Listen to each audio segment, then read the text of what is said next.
So I guess we ought to do the emotional baggage, huh? Yes. Hi, family. My name's Jamie. I'm very grateful, recovered alcoholic, and this is our 4-step workshop. And why do we do a 4-step? Because by the time we get to Alcoholics Anonymous, most of us are carrying a lifetime of emotional baggage. And it oftentimes starts when we're little children. Happens with mom and dad and grandma and grandpa and brothers and sisters and all of that. So for the purposes of this demonstration, a quick demonstration before we get started, I brought my emotional baggage tonight. And this emotional baggage has all the kind of stuff that I have drugged from relationship to relationship throughout my life. And so by the time I get to Alcoholics Anonymous, I have plenty of it. And in this baggage, oh gosh, I've got all kinds of stuff here. It goes back to the first picture that my first sweetheart gave me. And I've hung on to it, and 30 years later, I'm still carrying that thing around with me because she was my first sweetheart. And, even though I've been in many other relationships since then. And then, of course, I might be involved with you now, but I'm still carrying with me the picture of the love of my life. And I'm walking around with that. And somehow I just can't let go of it. And what does that do in a current relationship? Well, it creates jealousy and insecurity and all of that. And what does that do? It creates a little more emotional baggage. And most of us, when we get involved in a relationship, Trish, watch the door.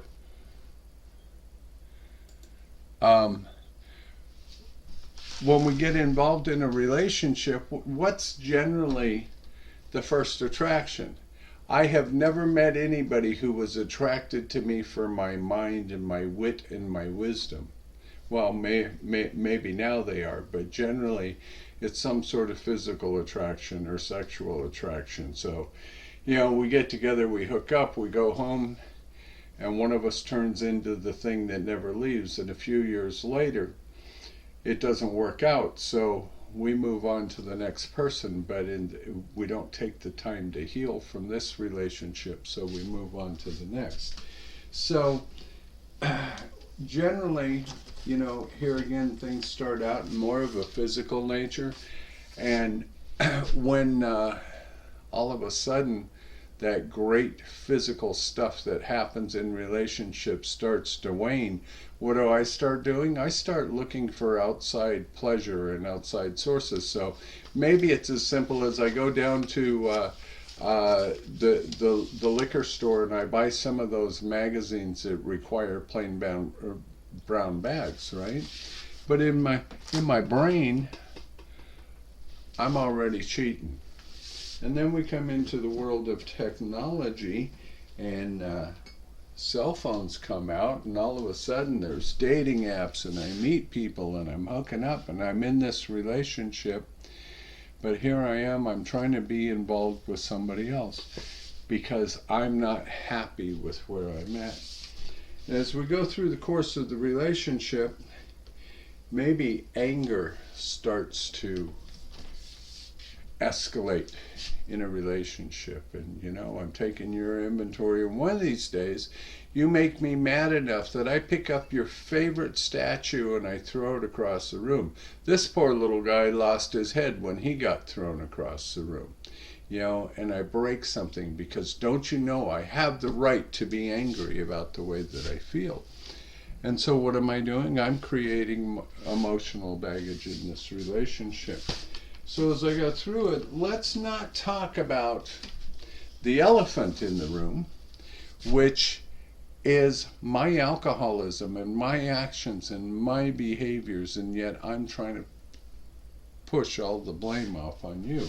And it's really incredibly unhealthy, excuse me. And all of it is really because I don't fit in the box that you want me to fit into, or maybe you don't fit into the box that I want you to fit into. And you know, but you used to love me, but I don't love you anymore because you're not who I want you to be, right? And that's what we do to one another in these relationships. And hey, folks, if you got married and you've been married for years and everything is wonderful, I am thrilled for you. But there's a whole bunch of us out there in the world like me that it hasn't worked out that way. So what happens is I've gone through relationship after relationship. I end up with what I lovingly refer to as my favorite t-shirt, which has the hole in the sole, you know. And today when I wear this t-shirt, I just kind of wear it like this because it kind of fits like a nice serape, and it's very cool. And when all of that, when all of these other things in my life fail, what happens is one of the things that generally happens is we start to get depressed, right? And depression is a killer, and I'm not happy, and none of these outside things I'm doing are working. So what do? I get out the old smelly blanket. Now, I've been carrying this smelly blanket around with me since I was a little kid, and it's all of my security and everything. So what do? I wrap myself up in it, and it's like, oh yeah, that feels good. Now, why do I bring all this point up? Because I might be in a relationship with you, and you are not her, or many of the 14 hers that happen to be in this bag here. But you have that one thing that when we're talking, when we're arguing, that you do that reminds me of her. And all of a sudden, I start feeling all the pain, and I get out this emotional baggage, and I start reliving the old stuff. And if I do it long enough, what happens is I turn you into her. And when I got to Alcoholics Anonymous, I had so much of that kind of pain, and I didn't know what to do with it, and I drank over it, and I drank over it, and I drank over it. So step 4 made a searching and fearless moral inventory of ourselves.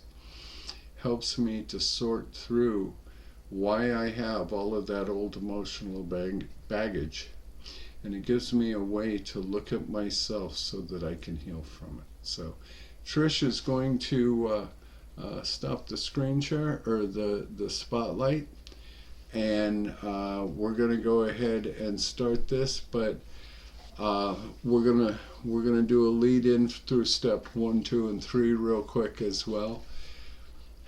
But keep in mind, this is all about finding a pathway to heal from the emotional baggage. So kick it off, Trish.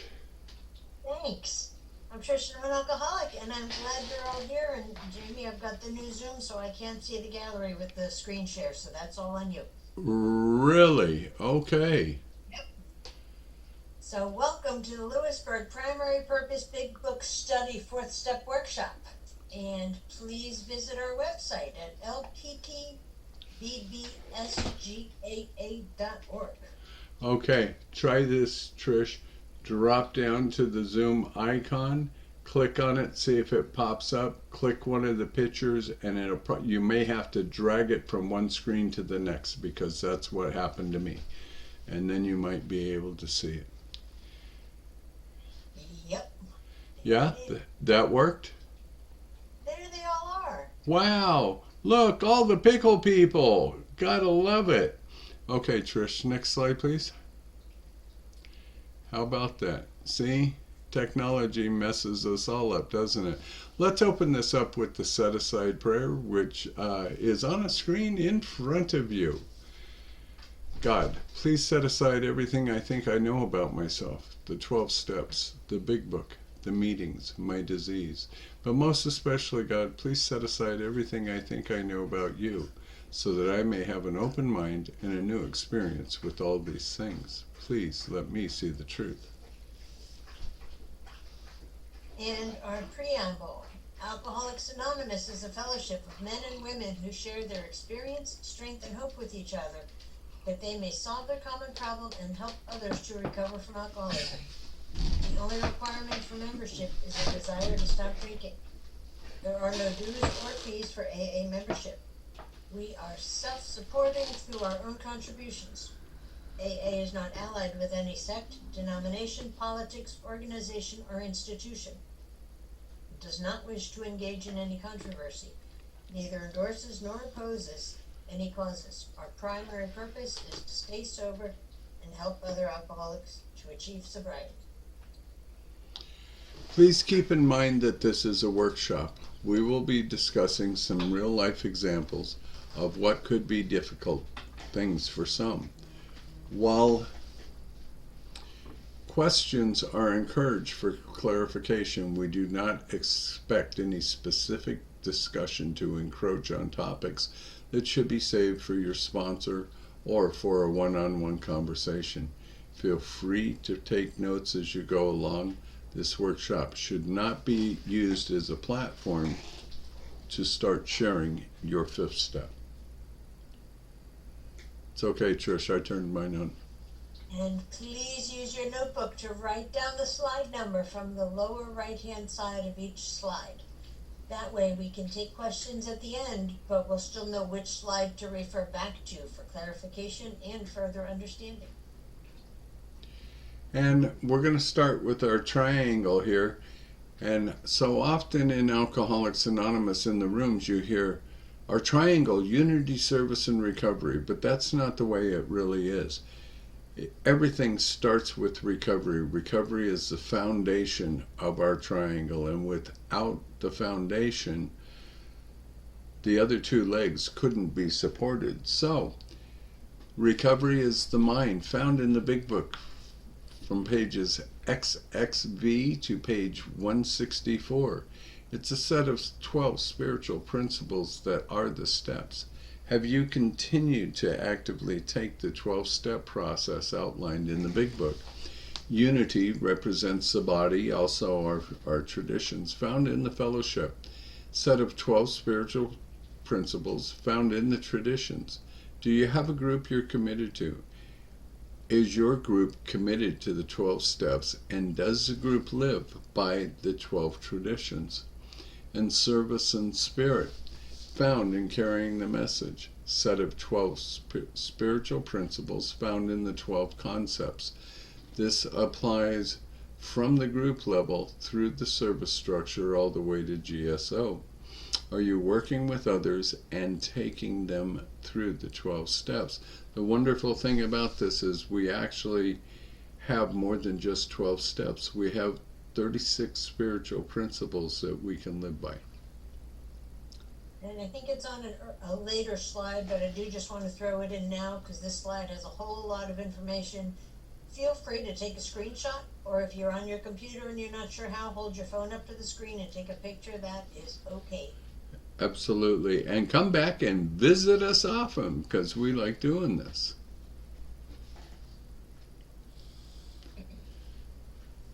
While this is a fourth step workshop, it's always good practice to review the foundation of steps 1, 2, and 3 before beginning. Therefore, we're going to be reviewing some of the hot spots to make sure the foundation is intact leading into step 4. This is generally your slide. Through the information we read in the doctor's opinion, along with the first 44 pages, we are given the information we need to self-diagnose our alcoholism. Only 51 pages in all lead us to this decision. This is step 1. That's because we added a few new ones, which threw that one off. But you can take the next one if you like. No, it's okay. I mean, we can be out of sync. I don't care. And step 1 from our book Alcoholics Anonymous on page 30. We had to fully concede to our innermost selves that we were alcoholics.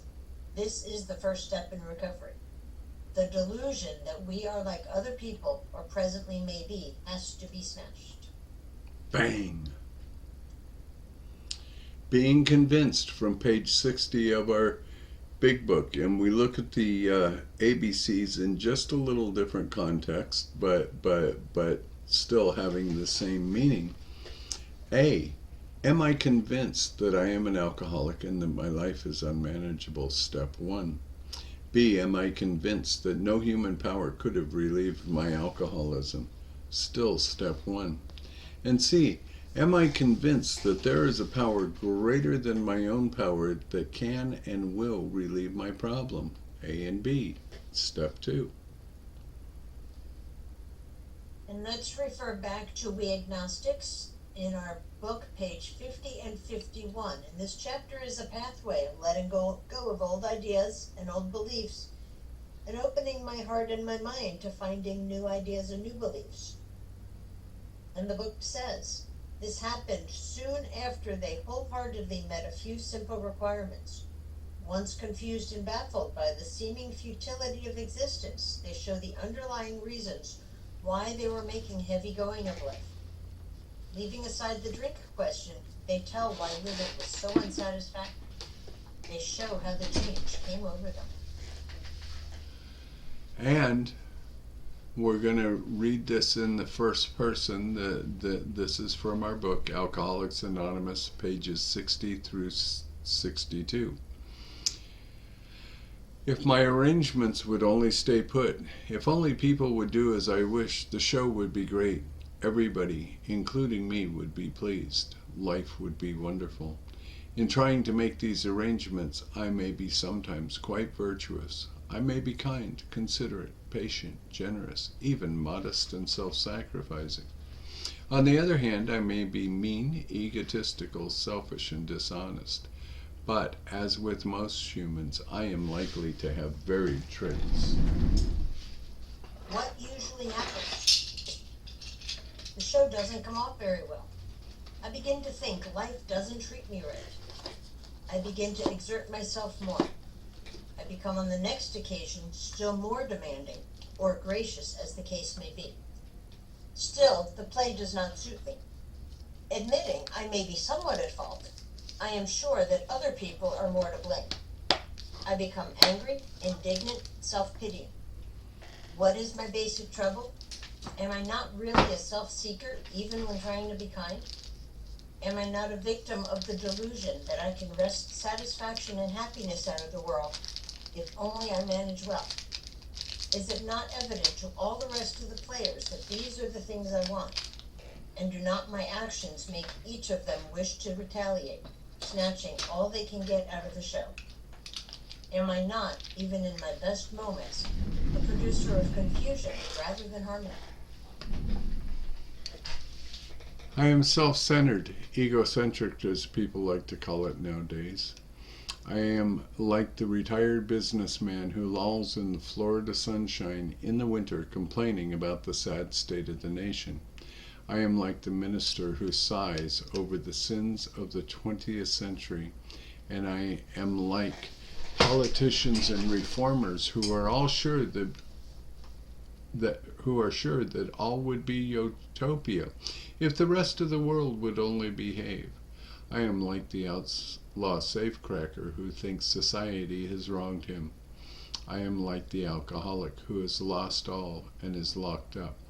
Whatever my protestations, am I not mostly concerned with myself, my resentments, or my self-pity? Selfishness and self-centeredness, that I think is the root of my troubles. Driven by 100 forms of fear, self-delusion, self-seeking, and self-pity, I step on the toes of my fellows and they retaliate. Sometimes they hurt me, seemingly without provocation. But I invariably find that at some point in the past I have made decisions based in self, which later placed me in a position to be hurt. So my troubles, I think, are basically of my own making. They arise out of myself, and I am an extreme example of self-will run riot, though I usually don't think so. Above everything, I must be rid of this selfishness. I must, or it kills me. God makes that possible, and there often seems no way of entirely getting rid of self without his aid. I have had moral and philosophical convictions galore, but I could not live up to them even though I would have liked to. Neither could I reduce my self-centeredness much by wishing or trying on my own power. I had to have God's help. This is the how and why of it. First of all, I had to quit playing God. It didn't work. Next, I decided that hereafter in this drama of life, God was going to be my director. He is the principal, I am his agent. He is the father, and I am his child. Most good ideas are simple, and this concept was the keystone of the new and triumphant arch through which I will pass to freedom. Now that the book has given us ideas that our problem is based in self, we need a pathway towards finding out what our own selfish, self-centered fears and delusions are. This comes from the process of this four-step inventory. The first three columns are centered around our resentments and how they affected us. Everything after that looks at our own thoughts, actions, and patterns. This is the discovery process of who we have become. First of all, I had to quit playing God. Why? It didn't work. Which brings us to our third step, prayer. Before I go into prayer, I'd just kind of like to point this out. Is all of the stuff we read from page 60 to 61, the writer, the actor, the director, the selfishness, the self-centeredness, the fear, the delusion. When I get to this prayer, is it possible that those are some of the things that I am asking God to help me with? So our third step prayer, God, I offer myself to Thee, to build with me and to do with me as Thou wilt. Relieve me of the bondage of self, that I may better do Thy will. Take away my difficulties, that victory over them may bear witness to those I would help of Thy power, Thy love, and Thy way of life. May I do Thy will always. Hang on before you move on, Trish. So, there is no amen at the end of this prayer. But this prayer is the beginning of the cycle of 5 steps. Steps 3, 4, 5, 6, and 7. And the amen will come at the end of step 7. And that's probably on a slide that I didn't let Trish get to yet. But here's the point that I want to make about that. Because God gave us free will, and I love the idea that it is a God of our own understanding. Your God doesn't have to look like mine, doesn't have to look like the popes, the Mormon bishops, the Baptist minister, the snake shaker down in the tent, or any of that. It just has to look like a power that will work for you. But God can't take any action in my life without an invitation. And this prayer becomes the invitation to God to come into my life. He can't do that because of the free will He gave me. So I have to ask Him through my own free will. Okay, Trish. So the 3 aspects of a relationship with God, and we talked about this a little bit in that reading we just did, from page 62. The actor and the director. A director runs the show. The actor listens for direction. On my own, have I failed to provide what I need to be okay?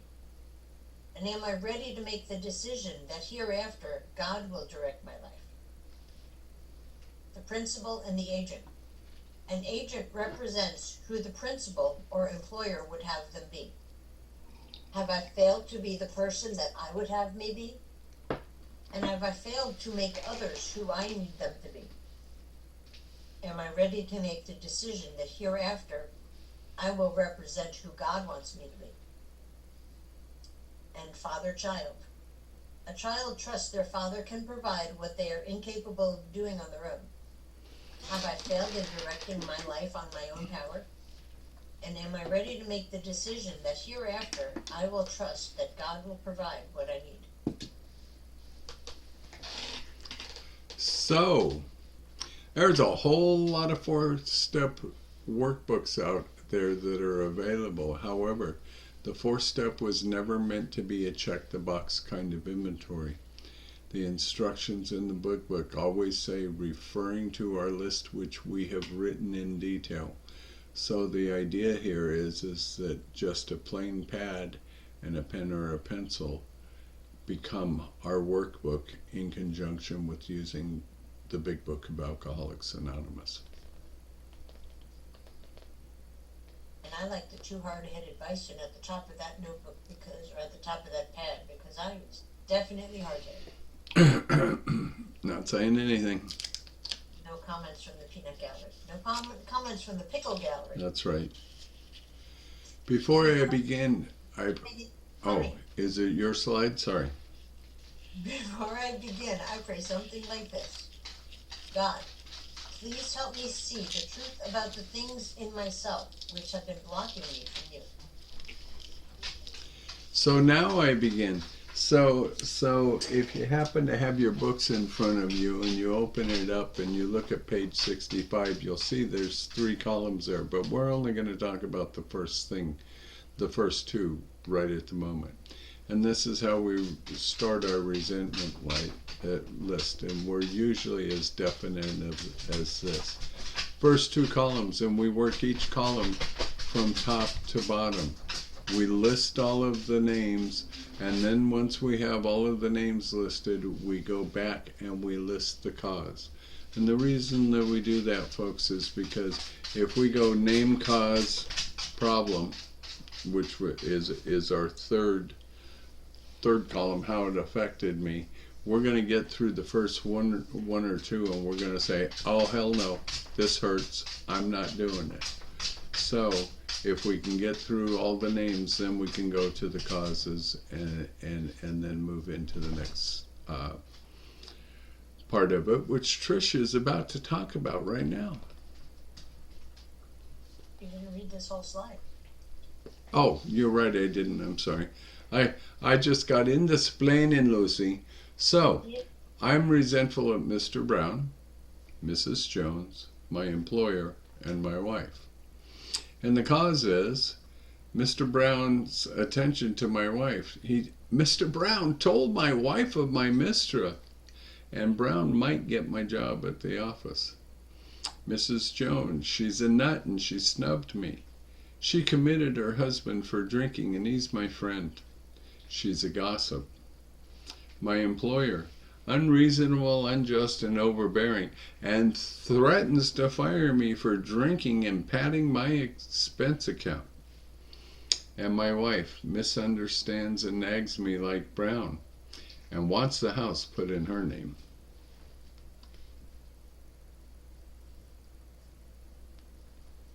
We're going to add the 3rd column after completing the first 2 columns. And again, we're going to work from top to bottom. And the 3rd column are the 7 areas of self which begin on page 64. Self-esteem, pride, ambition, security, personal relations, sex relations, and pocketbook. So I've already made my resentment list, who I'm resentful at, Mr. Brown, Mrs. Jones, my employer, and my wife. And the cause, what are my resentments at each one of them? Now I'm looking at how these resentments affect me. So Mr. Brown, I'm resentful at his attention to my wife. That affects my sex relations. I'm resentful at him because he told my wife of my mistress. That affects my self-esteem. And in parentheses there, you're going to see fear. And we'll touch on fear a little bit later on. Mrs. Jones, she's a nut. She snubbed me. Personal relations. Mrs. Jones committed her husband for drinking, and he's my friend. That affects my self-esteem, and again, fear. My employer, unreasonable, unjust, and overbearing. That affects my self-esteem, in the parentheses, fear. Threatens to fire me for drinking and padding my expense account. That threatens my security. And my wife, misunderstands and nags. That definitely affects my pride. She likes Brown. That affects my personal sex relations. She wants the house put in her name. That affects my security, and there's that fear again. All three of those columns are lies. But those are my feelings. But feelings aren't facts. Oh. Feelings aren't facts, but they are valid, and we need to find out where they come from, and then decide what are we going to do with them. There are people who will look at the chart on page 65 and say this is the fourth step. However, there is more work to do. The full directions start on page 65 and end on page 71. Page 72 states that we have been trying to get a new attitude and a new relationship with our Creator and discover the obstacles in our path. Causes and conditions, page 64. Without these other columns, I am missing most of my discovery process.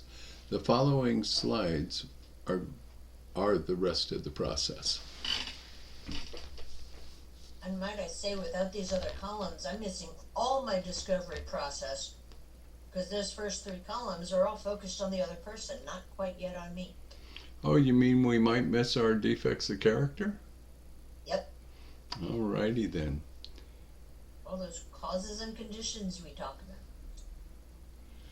So before each fourth column, I want to consider in paragraph form, how have I done the things I've resented in column 2 to the person I suggested in column 1 and or others? And that comes from page 66, paragraph 4. This was our course. We realized that the people who wronged us were perhaps spiritually sick, like ourselves. You know, my wife nags me all the time, and I get resentful at that, but how often do I nag her back? So it's just looking at when do I do these same behaviors towards them or somebody else. And after considering this realization, I'm going to say the fourth step prayer off of page 67. This is a sick person like myself. How can I be helpful to them? God save me from being angry. Thy will be done. This is also known as the sick man's prayer. And if I'm asking God to save me from being angry and thy will be done, could this perhaps be the beginning of forgiveness towards those other people? Because if I'm asking how can I be helpful to someone, if I'm angry at them, I don't want to be helpful to them. But if I'm being helpful to them and being a servant to them, it kind of takes away some of my anger. So maybe by saying this prayer, I'm also looking at a way to start that forgiveness process. Grasshopper, you are getting so good at that presentation. Not a shame. So, this is what it's going to look like on paper, and at the top of every page we write, God, please help me see the truth about my resentments. And this is our resentment inventory. This is what the first column from page 65 should look like when completed. These are individual resentments, and notice there are multiple resentments per person. So, Mr. Brown, Mrs. Jones, and my employer. So there's three separate individual resentments, and why do we break them down like this? Because half the time we don't even know what we're really mad about, or we're mad about a whole bunch of things, but then there's some things that we're not really mad about, but they all get lumped in because we're resentful. So Mr. Brown, his attention to my wife is one resentment. Second resentment, told my wife of my mistress. Third resentment, may get my job at the office. Mrs. Jones, 2 resentments here. She's a nut. She snubbed me. She committed her husband, and he's my friend. I'm not sure what that really has to do with anything, but, you know, because it's their relationship, not mine and his. And my employer, unreasonable, unjust, overbearing, and threatens to fire me. If I'm padding my expense account and cheating my boss out of money, maybe I should be fired. But we kind of list these things. So they're all individual resentments. And I can see two things that bring on that resentment with Mrs. Jones. If she's committed her husband and he's my friend, maybe I'm afraid that my wife is following that lead and she's going to commit me too. Or on the other hand, maybe he's my friend, so I'm just going to have this resentment against her just because he's mad at her too, and I'm carrying his resentment for it. And we'll get onto that in a different part. So, we do have our own worksheets, little workbook that we put together. The yellow page is what Jamie just read for you. It's the example of what the page would look like.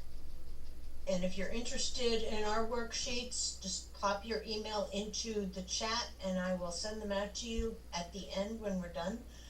And what you're going to get is you'll get the left-hand side, the example, but it'll only be on a white background, not yellow, so it doesn't kill your printer.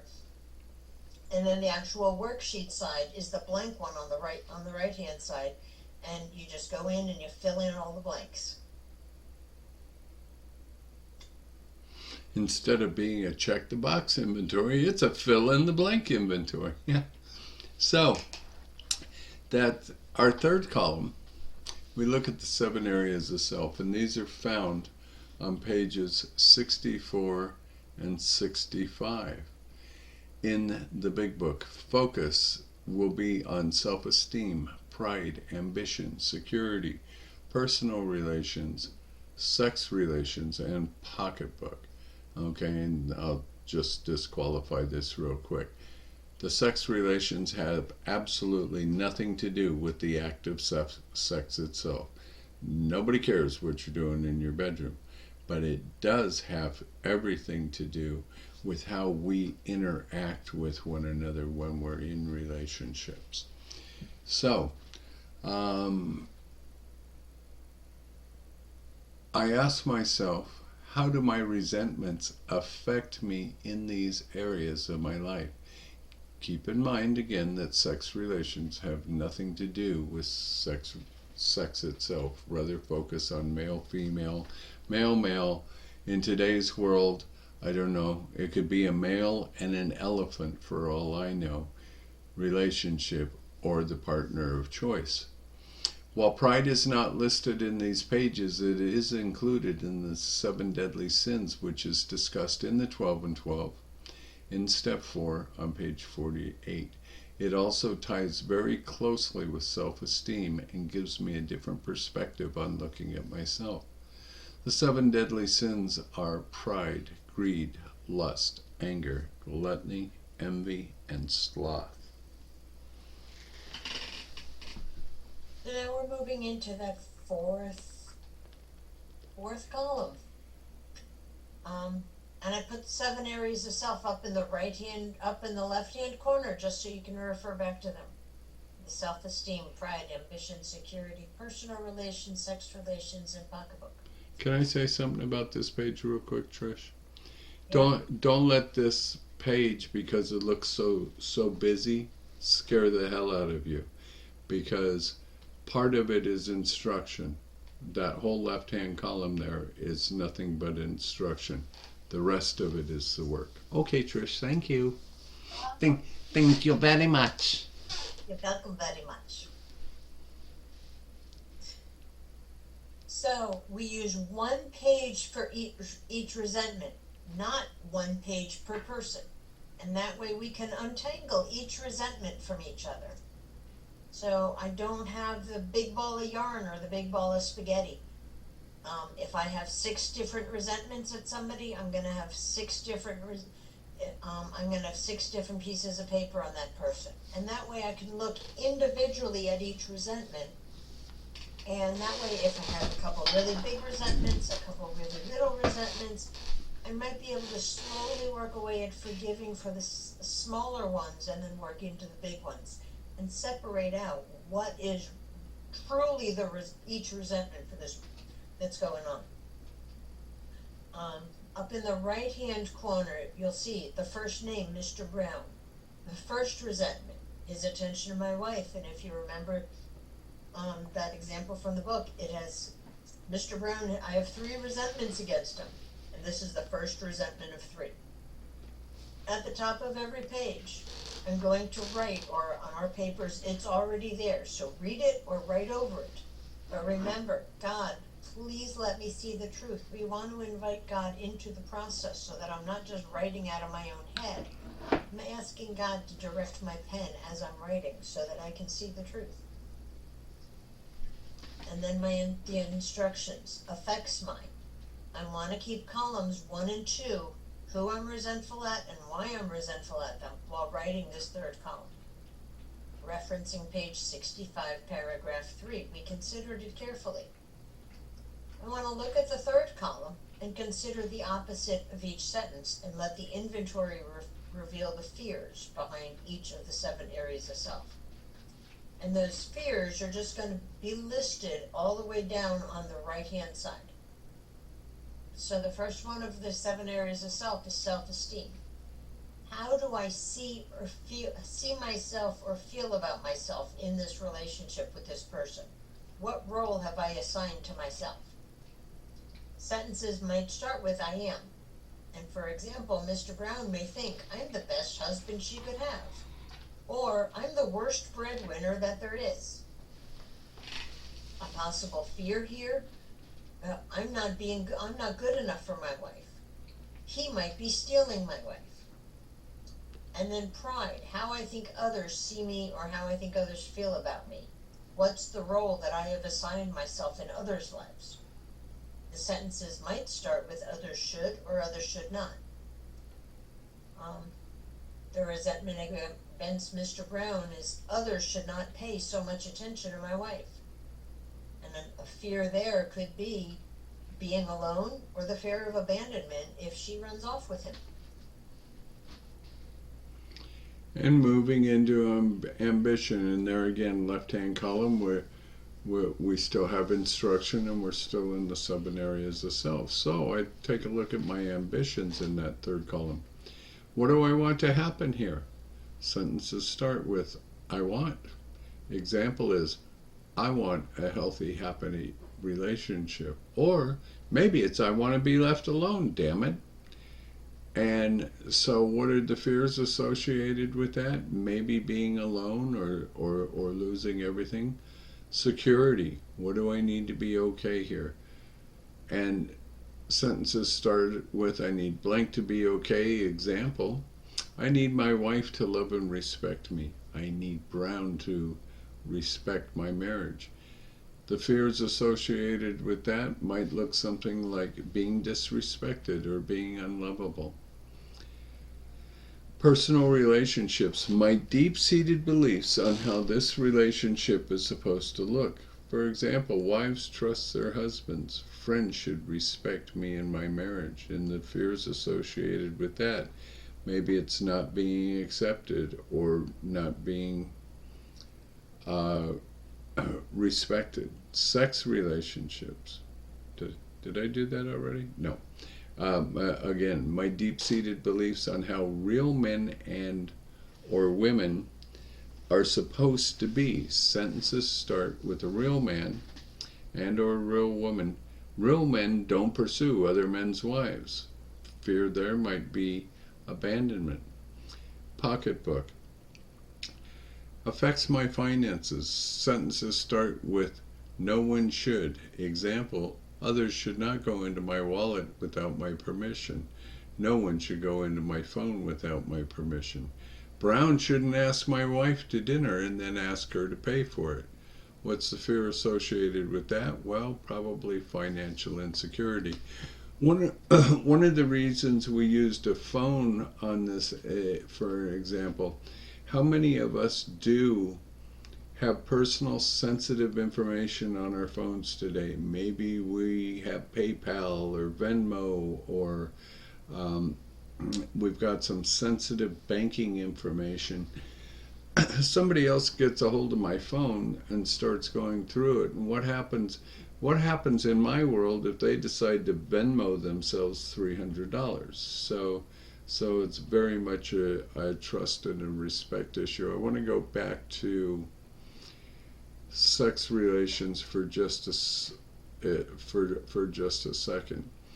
Where do we generally get our first impressions of male-female relationships? We get them when we're little kids, running around, getting potty trained and all of that. But we see it in the home. We see how mom and dad interact with one another. Maybe they have a leave it to beaver life. Maybe they have a life that is just absolute chaos. I mean, so many of us have been through that. Or maybe grandma and grandpa or aunts and uncles have been our role models, and that's what we've seen, and that's what we think it's supposed to be. So we take these into adulthood, and it's no wonder that we kind of mess some of them up. Okay, Trish, I'm done. So again, the left-hand side, the yellow page, is our example, and that is included in our packet. The right-hand side, though, when we send it to you, there's no yellow background. The right-hand side is the same form, but it's blank. Because I don't know how it's going to affect your self-esteem or your pride or your ambition. I don't know what your fears are, but there's space there for you to fill it in. And you can either print out however many copies you need for each person, or you can just handwrite it in a notebook. But we just found that using this format was a little bit easier than looking at the book and then trying to figure out, how am I supposed to make this look? How do I want this to look? How do I lay this out?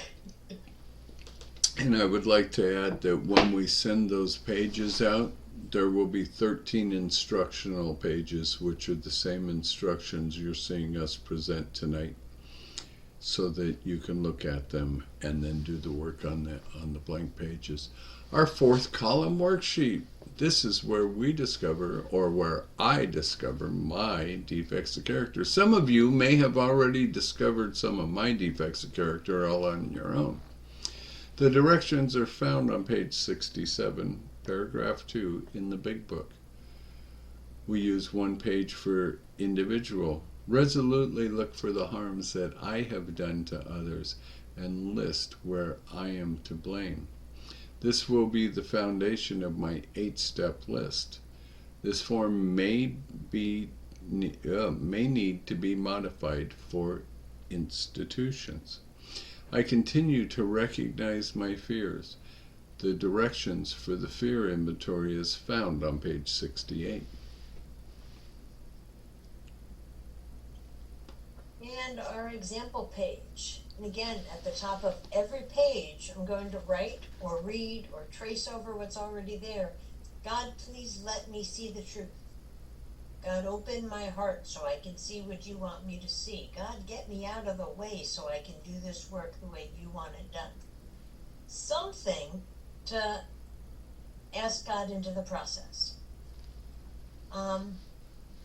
And this is an example of what the fourth column page would look like when it's finished. And it can be done in phrases. It doesn't have to be full sentences. You're not writing the great American novel, at least not yet. And you just want some phrases or some key words down. So when you do get to that 5th step and you're sharing it with someone, you've got something there to remind you, what is it here that I'm talking about? So the realization, how have I done the things I've resented in column 2 to the person I've resented in column 1 or others? Or in other words, I'm looking at my resentments. I'm mad that you did this to me, but how often have I done the same thing back to you or somebody else? So where had I been self-seeking?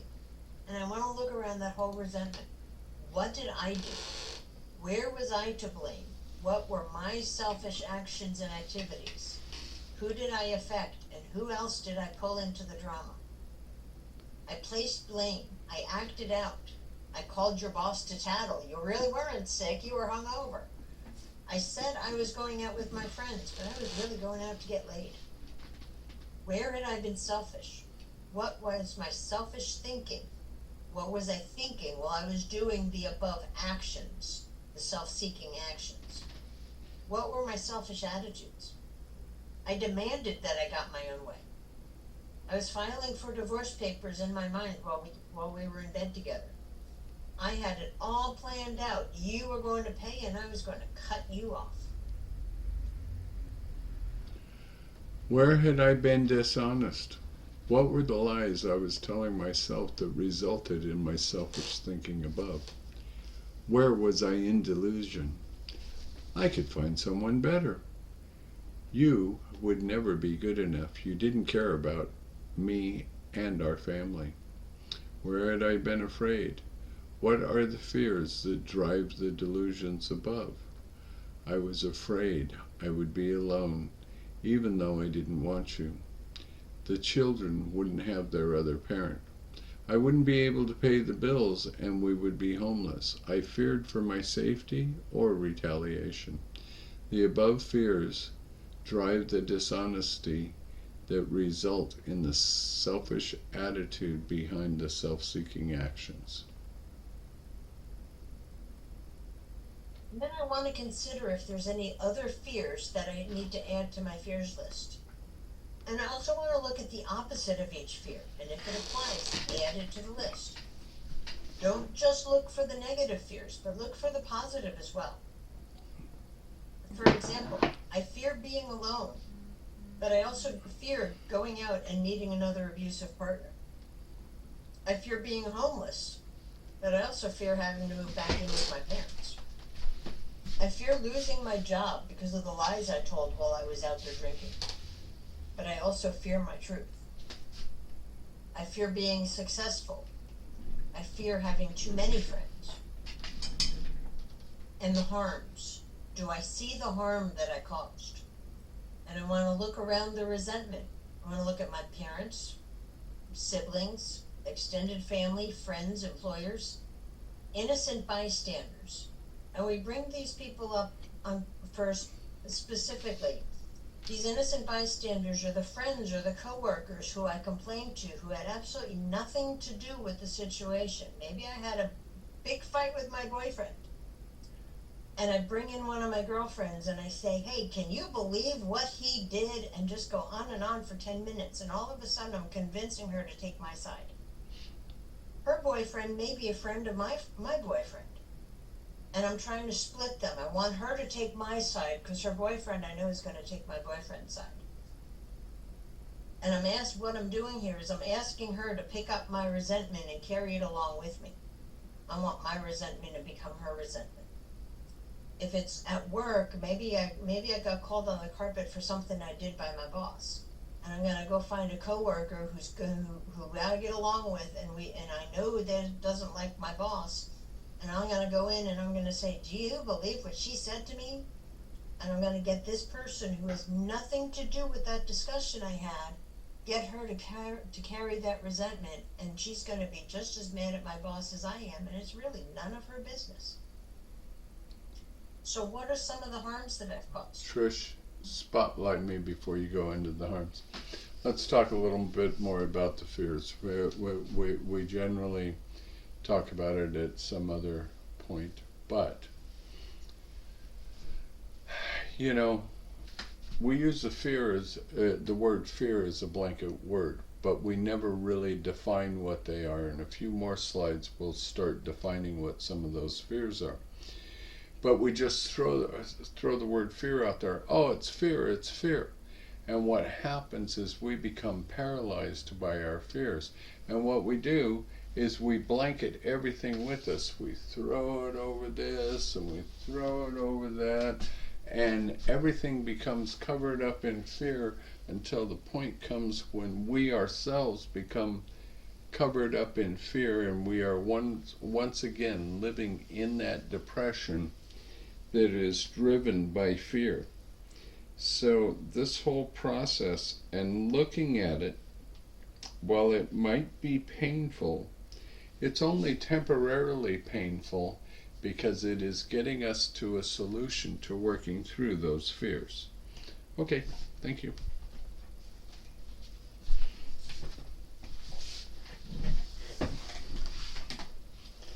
Didn't mean to throw you off, Trish. Just seemed like the time. I saw you standing there. It's like, I know what he's getting ready for. Wait. Yeah, harms. You're on the harms. Okay, yeah, it looked like it was sharing me, my square, not. Okay, anyway. So, what are the harms that I've caused? I've harmed my spouse and my children with my lies. I harmed my boss by not showing up to work, and maybe my coworkers, because they then have to pick up what I'm not there to do. I've harmed my relationship with other family members because of my lies, my cheating, my stealing. I harmed my credit and my financial status due to my selfish actions, and that could also then in turn harm my family. I've harmed friendships by complaining about my spouse to them, or by complaining about to my spouse about the friends, and how many of these are lies anyway, just to get the attention?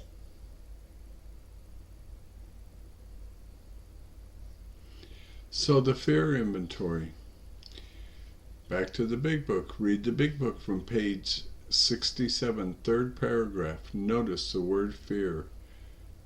And read it to page 68, paragraph 3. Outgrow fear.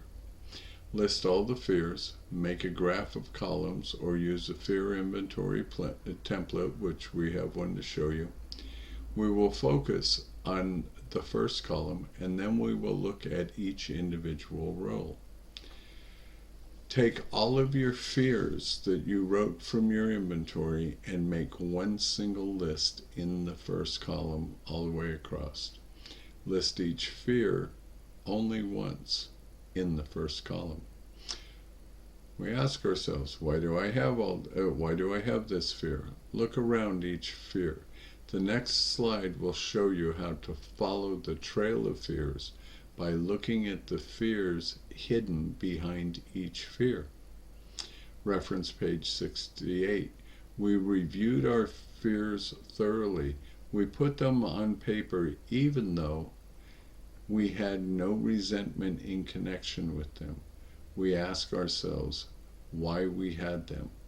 Wasn't it because self-reliance failed us? So, an example of the trail of underlying fears. And this first one, the fear of not being good enough, comes right out of that example inventory that we did. I fear not being good enough. And if I'm not good enough, the fear underneath that is I fear I'll be unwanted. I fear being unwanted. If I'm unwanted, I fear I'm going to be alone. I fear being alone because I fear the emotional pain of being alone. And I fear sitting in that emotional pain because if I sit in that pain long enough, I fear I'm going to drink again. And I fear drinking because for me to drink is to die. I fear dying because I fear the unknown. I don't really know what dying means. And I fear the unknown because I fear there is no God. And I fear there is no God, so I repeatedly trust self-reliance, even though I fear self-reliance has failed me. But wasn't I trying to kill myself anyway with my drinking and all my other actions? Is this the alcoholic insanity we hear talked about so much? And is this how I should think that drink through? Where am I going to end up if I pick up that drink? And am I just going to set myself up for, am I just setting myself up for a drink when I'm drowning in my fear? And now I'm going to take that same list. This is the template that we include in our workbook. The first column would list all of the fears, one right underneath the next, that we have discovered while we were taking the inventory. And then once we have them all listed in that column going down, we work each one going across. Kind of like the resentments and the list of people we were resentful at and why we were resentful. We list it down, we work it down, then across. So I fear being not good enough. The fear behind that fear is the fear of being unwanted. The fear behind that, or the fear underneath that, is the fear of being alone. And then the emotional pain. And the fear under that is that I'm going to drink again. The fear under that is I'm going to die. And the fear behind that is the fear of the unknown. And under that is fear that there is no God. And this is just one example of the trail of fears. Each one of us has to follow follow through the trail of our own fears to identify what our fears are at the very end. And I know for me, I started out with a list of probably 20 or 30 different fears, but by the time I got to the end, I had so many repeats. I really only had like 5 major fears that I recognized. And we'll take a look at those repeated fears when we get into a real life example later on. Now, let's talk about sex. Our sex inventory from Alcoholics Anonymous, pages 68 and 69. Now, about sex. Many of us needed an overhauling there. But above all, we tried to be sensible on this question. It is easy to get way off track. Here we find human opinion running to extremes, absurd extremes perhaps. One set of voices would cry that sex is the lust of our lower nature, a base necessity of procreation. Then we have the voices who cry for sex and more sex, who bewail the institution of marriage, who think that most of the troubles of the race are traceable to sex causes. They think we do not have enough of it, or that it isn't the right kind. They see its significance everywhere. One school would allow man no flavor for his fare, and the other would have us all on a straight pepper diet. We want to stay out of this controversy. We do not want to be the arbiter of anyone's sex conduct. We all have sex problems. We'd hardly be human if we didn't. What can we do about them? We reviewed our own conduct over the past years. Where had we been selfish, dishonest, or inconsiderate? Whom had we hurt? Did we unjustifiably arouse jealousy, suspicion, or bitterness? Where were we at fault? What should we have done instead? We got all this down on paper and looked at it. And our sex inventory and sex ideal instructions, and again coming from pages 68 and 69. The following are the directions for the sex inventory in question form, taken right out of the book. The book gives it to us as sentences. We just rewrote it as questions for consideration and some journaling or writing them. And just like all the other pages, we always ask God to show us what we need to see before we get started.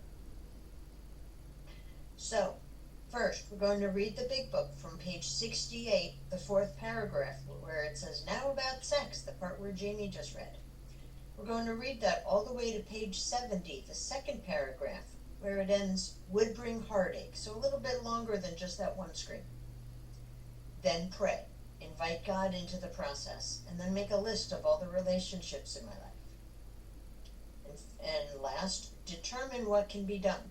Write a brief history of each relationship, including the motives for getting involved, specific sex conduct, major points in the relationship, and how the relationship ended, or how it is now.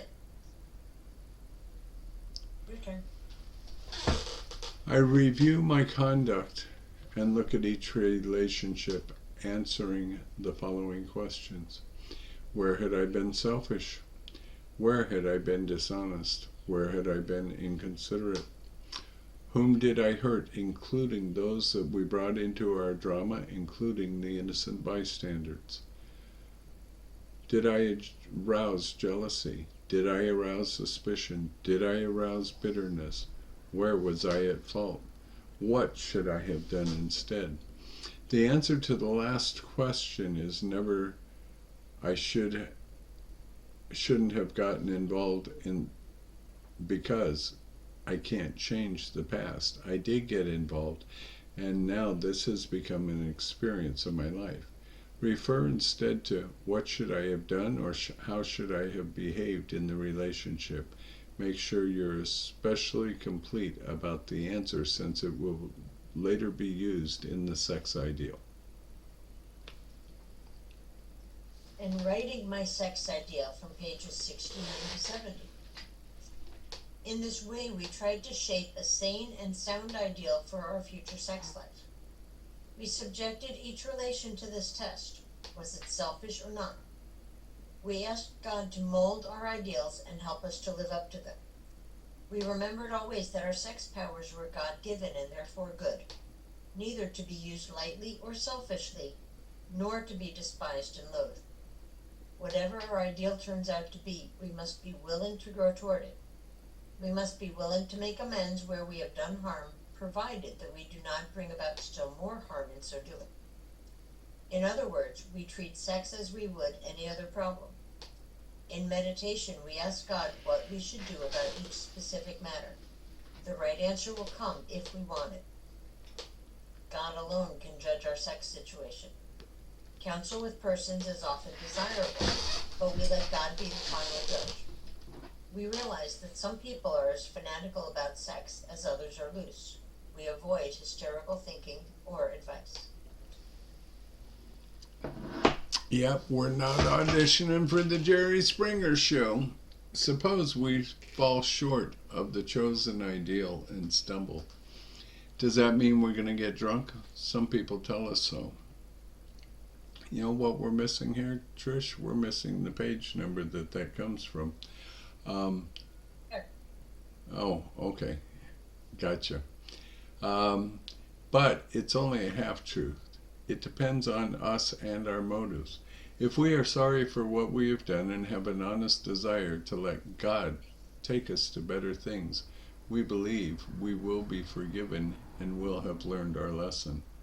If we are not sorry and our conduct continues to harm others, we are quite sure to drink. We are not theorizing. These are the facts of our experience.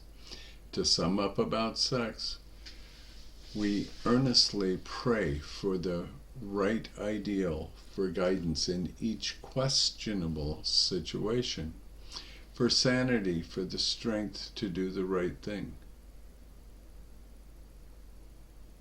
What happened here? Are you still there? Yeah. Oh, for some reason I thought we lost the meeting. For strength. What? Sex is very troublesome. Oh, yeah. If sex is very troublesome, we throw ourselves the harder into helping others. We think of their needs and work for them. This takes us out of ourselves. It quiets the imperious urge when to yield would mean heartache. The reading continues through the end of the chapter on page 71, encouraging us to review our work and to move forward towards amends. This also encourages us to continue to align ourselves with God so that He can remove whatever self-will has blocked us off from Him. The following slides are now a real working example of a fourth step inventory. It follows the first person in column 1 all the way from the first resentment through all 4 columns, discovery along the trail of fears, and ending with the sex inventory and sex ideal. This takes us through the entire inventory process, starting on page 65 to the end of page 71, and completes step 4 on this one resentment. The reason that we did this too, folks, is because we felt it was important to show you what it looks like rather than just a hypothetical situation. Mr. Brown and Mrs. Jones might have been real, but we know that this particular one is real. So, again at the top of each page, God, please let me see the truth about who I am resentful at. This will be column 1 and 2 from the big book. Make a list of people we have a resentment against, lists of resentment for each person. In this case, it happens to be Dad. The cause: he abandoned our family and left us with nothing and nowhere to go. Use the following pages to continue with 1 page per resentment. Multiple resentments would mean multiple pages per person. So, at the top of every page I'm writing, God, please let me see the truth. And now we're looking at the 7 areas of self, which are again in the upper left-hand corner. Self-esteem, pride, ambition, security, personal relations, sex relations, pocketbook. I am resentful at my father. I am resentful at him because he abandoned our family and left us with nothing and nowhere to go. Who I'm resentful at, what my first resentment is. This affects my self-esteem. I am not good enough for him to stick around. He loved my brother more. And the fears that are associated with that. I'm not good enough. I'm going to be alone. And the fear of abandonment. This affects my pride. No father should be angry or violent to a 3-year-old. Fathers shouldn't leave their sons. And the fear of anger, the fear of violence, being unlovable, and abandonment. Quick statement. One of the reasons that we put some of this stuff in here, even though it may be a little bit uncomfortable, is because for many of us who have grown up in sick, dysfunctional alcoholics' homes have gone through some of this stuff. So we want to show that there is a pathway to recovery. Continuing with Dad, this affects my ambition. I want my dad back. I want to be loved by my dad. I want my dad to be a good role model. The fear associated with that, abandonment, not having a good role model, not having a strong father figure in my life. It affects my security. I need to feel safe to be okay. I need to feel loved to be okay. I need to have shelter and food to be okay. The fear associated with that is maybe homelessness, hunger, being hurt, alone, emotional pain, or being unlovable. This affects my personal relationships. Real men don't leave their families. Real men support their families. Fear of being alone, of not knowing how to treat others. This affects my sex relationships. Real men don't bring people into their homes to have sex with their families and then leave to go have sex somewhere else. The fears associated with that might be abandonment, maybe a fear of sexual abuse or molestation, not being safe, fear of not knowing what a healthy relationship is. And this affects my pocketbook. Others should not threaten my home, my food, utilities, finances, etc. And the fear associated with that is maybe the fear of being homeless and abandonment, going hungry, not being able to pay the bills. Hey, Gandalf. And moving into the 4th column, and now I'm starting to look at me. And this is where I find my patterns, my defects of character, my shortcomings. And again, at the top of the page, I'm always going to write something to the effect of, God, please let me see the truth, or God, please let me see what's blocking me from you. The realization, did I repeat or develop or do the same behaviors that I resented in column 2 toward the person who did them to me that I listed in column 1, or to others? And that comes right from page 66. Where had I been self-seeking? I'm looking at my actions now. I acted out to get my own way. I put unreasonable demands on my father, my mother, and other family members. I knew that emotional drama would always get me attention, so there I went. And I blamed you for my problems. I couldn't look at myself. Where had I been selfish? What was the thinking that then caused those actions? I didn't care what you had to sacrifice to please me. I constantly demanded attention. When I didn't get the attention, I accused you of not loving me. Where had I been dishonest? What were the lies that then caused the thinking that caused the action? I would always tell lies. I would steal. If I got in trouble, I blamed others. It was always somebody else's fault. I had been so dishonest for so long, I wasn't sure what the real truth was. And the biggest tragedy was that I was lying to me. And where had I been afraid? I was afraid of being caught in my lies. I was afraid that I wouldn't be loved because of my lies. I was afraid would always be alone and not wanted anymore. The above fears drive the delusions that result in the attitude behind the actions. Consider if there are any other fears that maybe we didn't hit on here that should be added to the fears list. Consider the opposite of each fear if it applies and add it to the list. And here's an example of that.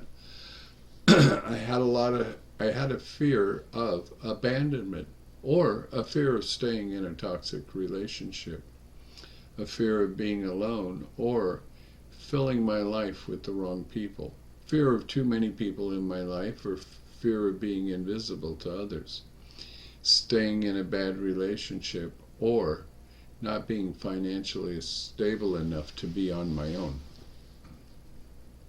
Well, it kind of reads fear of one or the other.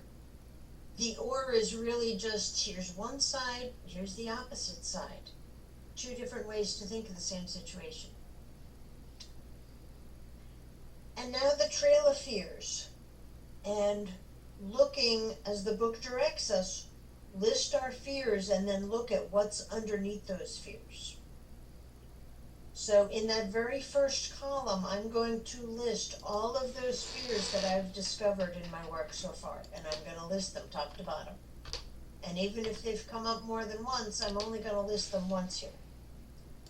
So I have the fear of not being good enough, the fear of being alone, the fear of abandonment, the fear of anger, violence towards me, going hungry, being unlovable, not having a role model, being homeless, and there's a whole lot more here, but we're only going to work on this one page for now. Once I have that first column done, then I'm going to start working across. I'm going to take that very first fear, the fear of not being good enough, and I'm going to follow that all the way to the end. How do I know when I'm at the end? Because I can't think of anything else, or my pen stops moving. So the fear of, I fear being not good enough. Why do I have this fear? What's underneath that fear? It's the fear of being unwanted. I don't want to be unwanted. I don't know that anybody does. What's the fear of being unwanted? The fear of being alone. I definitely don't want to be alone. What's the fear of being alone? The fear of emotional pain. Because if I'm alone, I'm sitting in my head. And what's the fear of that emotional pain? Sitting in that emotional pain. What's underneath that, or what's driving that fear? The fear that I'm going to drink if I sit in that pain too long. And the fear behind the fear of drinking is death or insanity. Why do I have this fear? Because I don't know what's going to happen in either one. And I fear the unknown. And what's the fear behind, or the fear underneath the unknown, is the fear that there is no God. Can't really go any further than that, so I'm going to come down to the fear of being alone. And if I look up in that top row in the third column, I've already taken the fear of being alone all the way to the end. So I put those red X's there just to say I've already done this one. So I move down to the next line, the fear of abandonment. And the fear of abandonment underneath that is the fear of being alone. And I'm going to stop because I've done that. But here I am. There's 3 different fears that I identified in my inventory. The fear of not being good enough, the fear of being alone, and the fear of abandonment. And they're all tied in with being alone. There's a pattern. And maybe when I go and do my 5th step with my sponsor, I can bring this piece of paper with them and say, look at all these repeats in my fears. It's something to talk to with my sponsor when I'm doing my 5th step. So I'm going to come down one more line, the fear of anger. Why do I fear this? Why do I have the fear of anger? Because it's an unpredictable emotion. And what's the fear behind that? Is because I don't know what I'm capable of when I'm angry. And what's the fear behind that? It's the emotional pain of not knowing what I'm going to do. And if I look up in column 1, I've already done the fear of emotional pain all the way in that first column. So I can put the X's there to say stop. I don't know if we would do this row anymore. moving down one more, the fear of violence towards me. It's the fear of being hurt. I don't know of anybody who likes to be hurt. But there's definitely a fear of, if I think you're going to hurt me, I've got a fear of that against you. What's the fear behind being hurt? I'm back in that emotional pain. So now I'm counting from the top to the bottom. I've done 1, 2, 3, 4, 5 different fears, and they're all tied in to just 2. I've got a bunch of repeated fears. I have 2 repeated fears within those 5 rows. So looking for patterns, finding the patterns. Maybe it's not the fear of abandonment. Maybe it's not the fear of anger, but it's really the fear of being alone and the emotional pain. Those are the 2 big fears that I have to look at in my life. And then we're going to take each one of those fears. I'm not going to do it. It's going to take a whole lot of time. But just as an example, each fear that I have in my inventory, I'm going to look and see for me, what drives that fear? What's causing that fear? And then look within those fears or underneath those fears and see where the patterns are. Where do the same ones keep showing up? And those are probably the big ones that put me into the fear of paralysis. And when I'm done, I have to look at, why do I have these fears? Because I'm living in self-reliance, not God-reliance. And then I have to think, has self-reliance failed me? And again, at the top of each page, God, please let me see the truth about my conduct in relationships. Sex inventory worksheet. Write a brief history of the relationship. For example, what were my motives for getting involved? He or she sure was cute. He or she sure was friendly. They sure sucked me in with their smile and made my whole world melt. My specific conduct in the relationship has been, my specific conduct was totally self-seeking so I could feel better about myself. Others commented on how cute my boyfriend or girlfriend was. Those ego stuffers. Oh yeah. The major points that came up in the relationship are, I don't play well with others. I always want my own way, especially if it's sexually motivated. I want control in every situation, whether it's sexual or not. And I would do whatever it took to keep you from leaving me. We would fight over spending too much time with my family at holidays. Religion and politics were always big arguments, and they usually led to more fightings and sometimes to more beatings. How did it end? Or how is it now? I walked away in anger because you didn't do what I wanted. Or I would throw a temper tantrum and I'd act out in a way so you would leave. That way I wasn't the bad one in leaving. And everybody would come up and give me all that pity, more self-esteem stuffers. And they would feel so bad for me that you left. But really I pushed you away. And the relationship on both our parts was so sick and toxic that leaving was a means of survival. But there are some of those relationships where after the process of taking the steps and making amends, sometimes these relationships heal and become healthy friendships.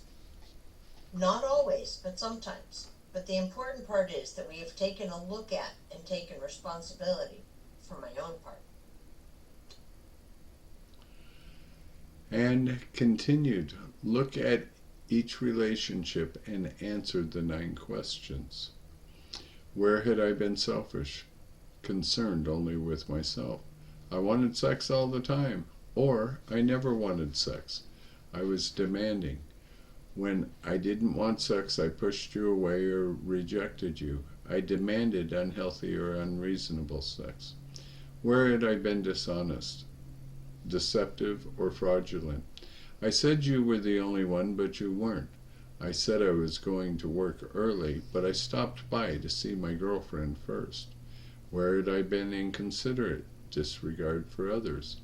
I did not consider your feelings. I did not consider your plans. And I decided to stay late at work and went to see my girlfriend. Whom did I hurt? and I need to look around the entire relationship here. I hurt my spouse. I hurt our children. I hurt my boyfriend's children. I hurt extended family members. And I hurt relationships at work when they caught me in my lies. How did I arouse jealousy? I constantly flirted with others in front of my husband. I flirted with my friends' husbands in front of them. How did I arouse suspicions? How did I make you doubt my honesty? I lied about where I was going to be and when I was going to be home. I would constantly take phone calls or texts when I was home, but I wouldn't let you know who they were from. I'd call you from his house, and his parrot was squawking in the background, but I couldn't figure out how you knew I was there, but somehow you did. How did I arouse bitterness or a deep resentment? I left our family gatherings to see his family instead. I paid his rent and neglected our family. I lashed out in anger. I was always defensive. But he needs me! Where was I at fault? I put our family second to his family and to their needs. What should I have done instead? Do not write, not gotten involved in the first place. What should my behavior have been in the relationship? Make sure you are especially explicit about question 9. You will refer back to it when writing your sex ideal. So here's what I should have done. I should have put my family first. Should have been honorable and faithful.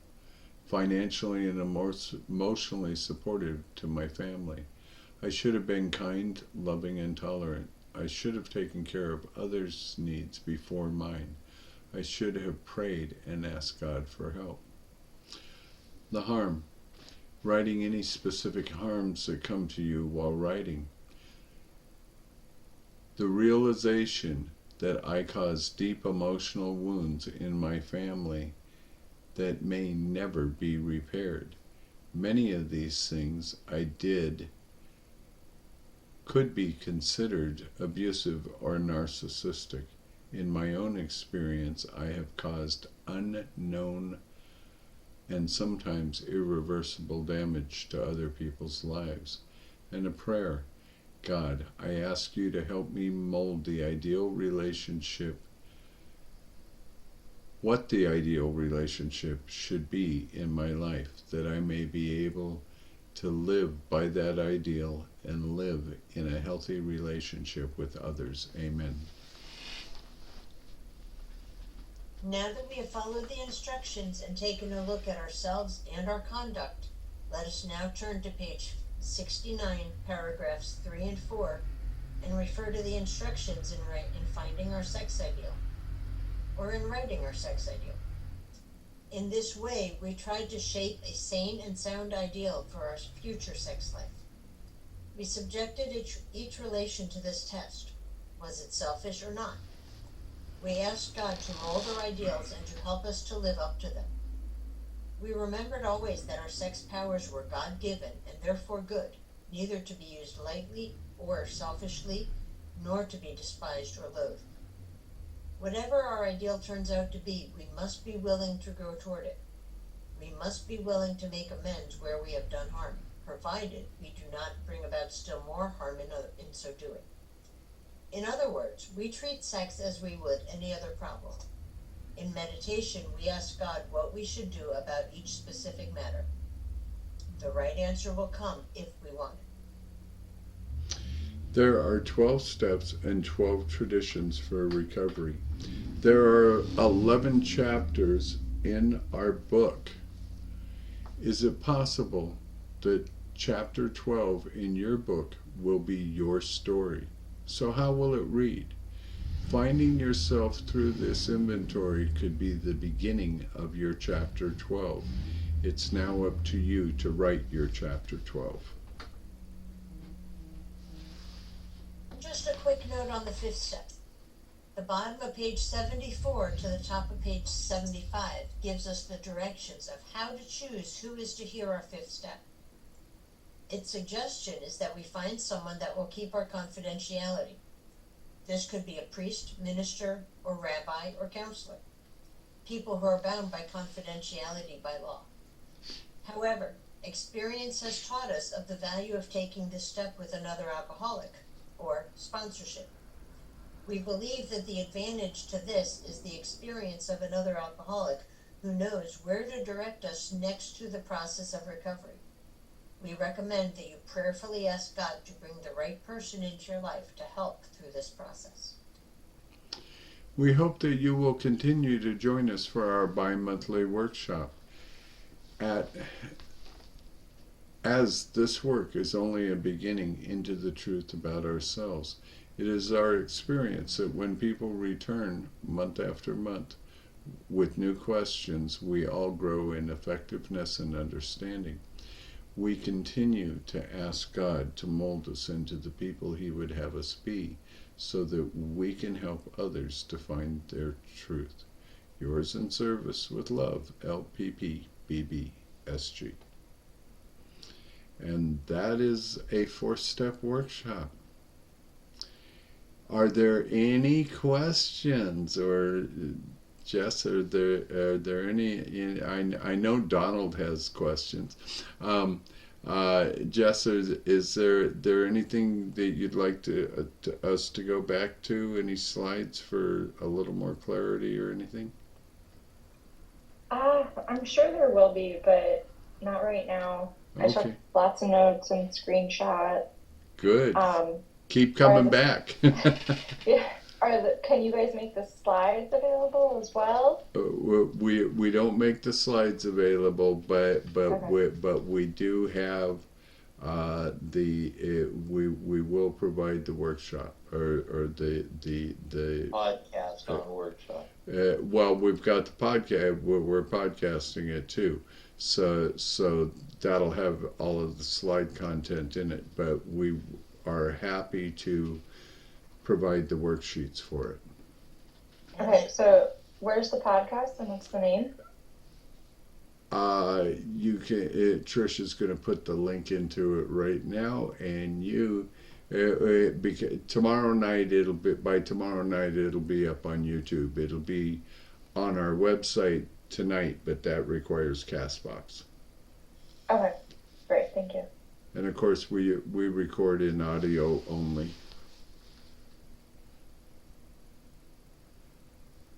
And at any time, once you're started